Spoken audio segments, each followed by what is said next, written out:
Today we're going to be talking about box plots. You could also have heard of these as box and whisker plots.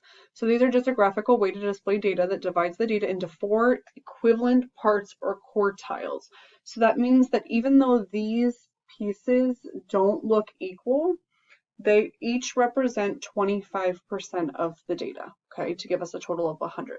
So let's talk about some vocabulary. So we have the 5-number summary, which is something that you need to know. If I ask for the 5-number summary, I'm asking you to find the min, Q1, the median, Q3, and the max. And so what the heck do those actually stand for?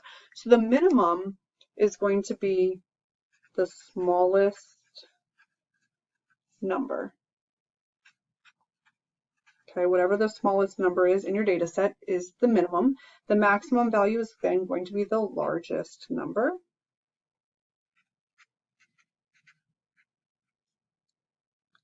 The median is what we call the second quartile, or Q2. The median is exactly the same as it was before. So this is going to be the middle number. Now remember, for the median, it does need to be in order from least to greatest for you to find that. The lower quartile is the first quartile, or we call that Q1. That is going to be the median of the lower half of the data. And the upper quartile, third quartile, or Q3, is the median, so the middle number of the upper half of the data. So those 5 things here create your 5-number summary. There is another thing that we use, okay, which is called interquartile range. That's the difference between the upper quartile and the lower quartile. So that means that you would take Q3 and subtract Q1 from it, okay? So it's range, but it's just looking at the inner quartile, okay? So this would be your min, that's your lower quartile, your median, your upper quartile, and then your upper extreme or your maximum. So there's your 5 numbers, okay? Here's the box, and then the whiskers come off the ends of that, okay? So we're going to create a couple of different box plots today using data that's given to us. So they gave us this data, and I went ahead and arranged it in order from least to greatest. And you have to do this to find many of the pieces of this. So I'm going to highly suggest that you just automatically do it right away. Okay. So our minimum is the smallest value. That's going to be 10. Okay. And then the next thing to find is actually going to be your maximum is probably your next easiest thing to find. So that's the highest number. That's going to be 25. And then we're going to find the median. So remember, that means that you have to count from left to right. Now, I wouldn't suggest that you're crossing them off in this case. So we have 1, 2, 3, 4, 5, 6, 7, 8, 9, 10, 11 numbers. That means that number 6 is going to be the middle. So 1, 2, 3, 4, 5, 6, 7, 8, 9, 10, 11. Yeah. Uh-oh, what did I do? I wrote 25 twice. There's not supposed to be 2 number 25s. All right, so there's only 10 numbers in this list. So 1, 2, 3, 4, 5. That means here between the 5th and the 6th numbers is going to be your median, okay? Halfway between 15 and 19 is going to be 17. Now that we have this for our lower quartile, we're ignoring the upper half of this data, and we're going to find the middle of this. So there are only 5 numbers here, which means that 14 there is Q1. Okay, that is the middle of the lower half of the data. And then you're going to do the same thing in the upper half. Okay, so the upper quartile is going to ignore the first half of the data. We're looking at those 5 numbers, and 21 is the middle number in that half of the data. So that's our Q3. For interquartile range, we're going to take the highest number, 25, and subtract the lowest number, which is 10. Okay. And that, oh, sorry, Q3 minus Q1, Mrs. Gunn. All right, so we're going to take 21 minus 14, which means that our interquartile range is 7. I was finding the range, not the interquartile range for that piece. Now that we have these pieces of information, we're going to make a box and whisker plot. So we need just the 5-number summary in order to make this. So we're going to draw a number line, which I already did, and we're going to, I started with 10, which was the smallest number, our minimum, and I counted by 4s. You honestly can make your number line count by whatever you want it to, and you obviously need to make it to something that's at least the maximum, if not bigger. So our maximum here was 25. I went ahead and counted all the way up to 26 because I'm counting by 4s. You can count by whatever you want. So each of those 5 things is going to be a dot. So our minimum is a dot. The lower quartile is actually going to be marked with a line because that's going to create our box. 17 is going to be somewhere about right there before 18. 21 is going to be about right here for our upper quartile, and then our maximum is at 25. So we're going to create the box in the middle there between Q1, the median, and Q3, and then from the lower quartile over to the minimum creates 1 whisker, and from the upper quartile out to the maximum creates another. So that's why it's sometimes called a box and whisker plot, because of the box and whiskers. All right, so let's take a look at making another one of those. So again, we're given a set of data. I went ahead and already listed them in order from least to greatest. And now we are going to work on finding all of those 5 number summaries, plus finding the interquartile range as well.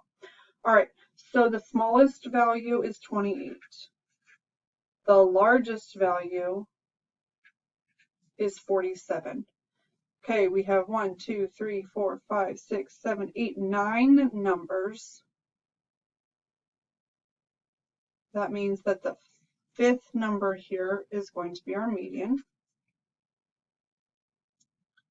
So 40 is our middle number. Now, because we got an actual number in our data set here, when we go to find the lower quartile, we're ignoring that 40.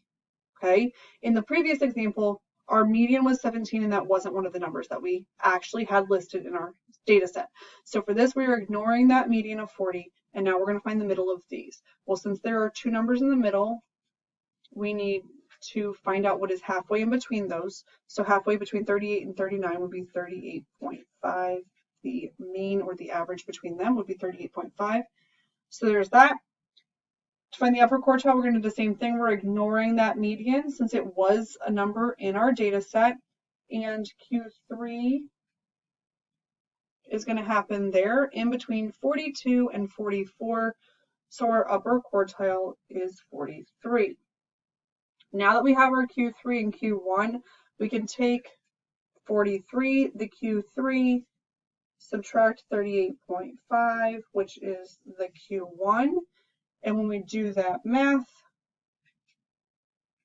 we get an interquartile range of 4.5. Now we're going to draw the box and whisker plot. On this one, I didn't give all of the steps of what you're supposed to do. We're just going to go ahead and plot them. I made my line, and in this case, I started with 28. That's our minimum, and I counted by 3s this time.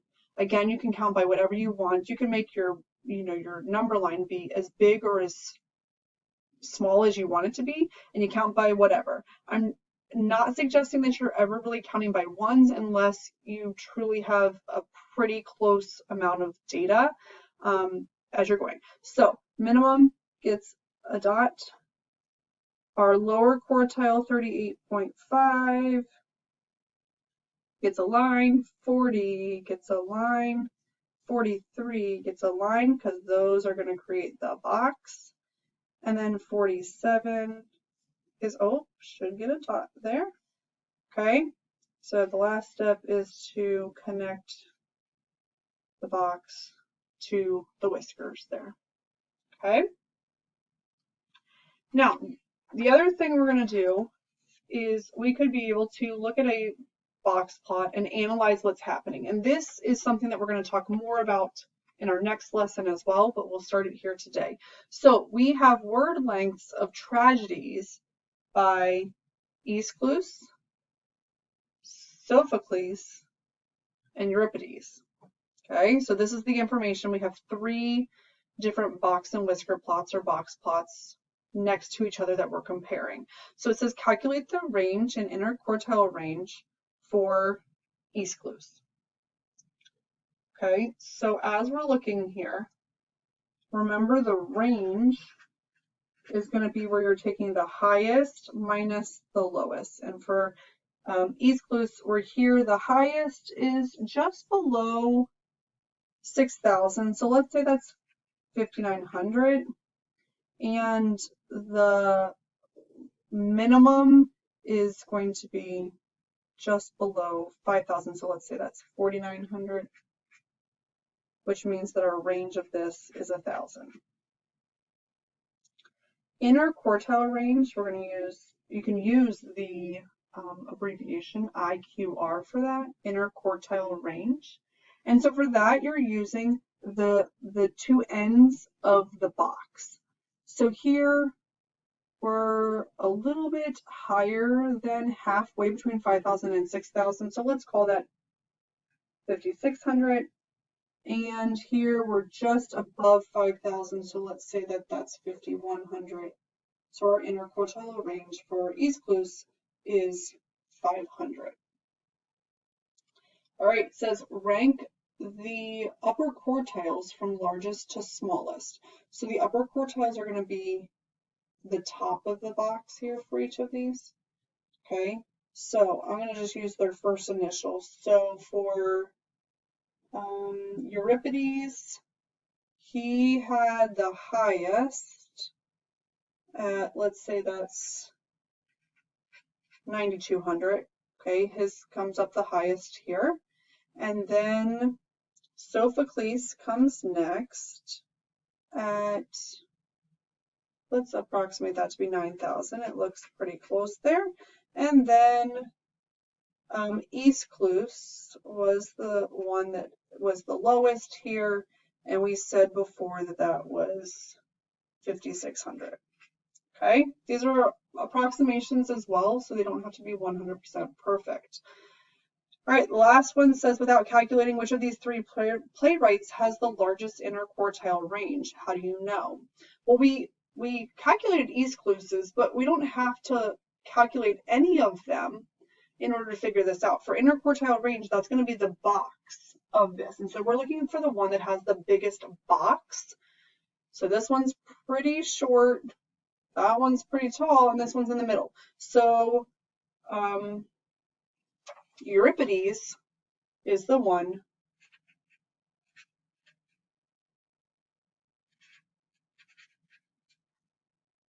and it's because they have the largest box. Okay, so your 5-number summary is going to be the minimum, lower quartile, median, upper quartile, and maximum. So these vocabulary words, make sure you know those. And then we also have our interquartile range. And that's it.